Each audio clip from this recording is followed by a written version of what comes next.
ओम शांति। संपूर्णता को प्राप्त करने के लिए दादी प्रकाश मणि जी का गुप्त पुरुषार्थ। 19वें पुण्य स्मृति दिवस निमित्त विशेष धारणाएं।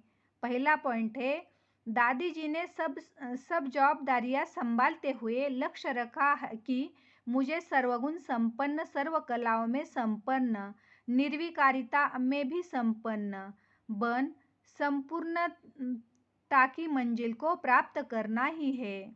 दूसरा पॉइंट है, दादी जी ने मन वचन कर्म से डबल अहिंसक बन सबको सुख दिया और सुख लिया। मनसा से भी किसी आत्मा को दुख दिया नहीं और दुख लिया नहीं।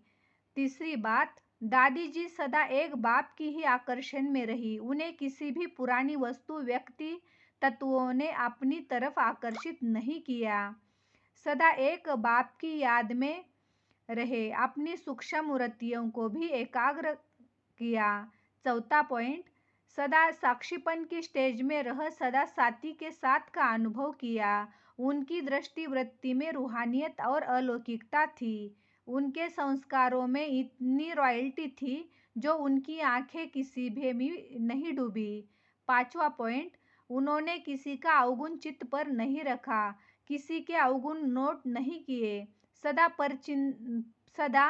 पर चिंतन, पर दर्शन और परमत से मुक्त रह स्वचिंतन में रही। 6वां पॉइंट, दादी जी ब्रह्मा बाबा के समान सदा निर्माण रही, निराकारी और निरहंकारी स्थिति में रहने का अभ्यास किया।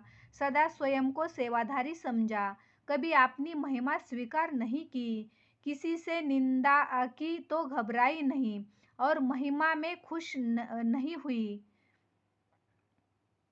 हर बात में अपनी स्थिति समान रखी। 7वीं पॉइंट, बाप दादा ने मिली हुई दिव्य बुद्धि की सौगात को संभाल कर रखा, सदा समर्थ संकल्प किए। हर कर्म श्रीमत प्रमाण हो, उसमें जरा भी मनमत व परमत मिक्स न हो। दिव्य बुद्धि के आधार पर हर संकल्प, बोल और कर्म हो। यही लक्ष्य रख संपूर्णता को प्राप्त किया। 8वीं पॉइंट, सदा एक बल, एक भरोसा, एक से ही सर्व संबंध, किसी भी तरफ की झुकाव लगाव नहीं। सदैव भाई भाई की वृत्ति से सबको देखा और रहम दिल के गुण को धारण कर कमजोर आत्माओं में बल भरा। अपकारियों पर भी उपकार किया। ओम शांति।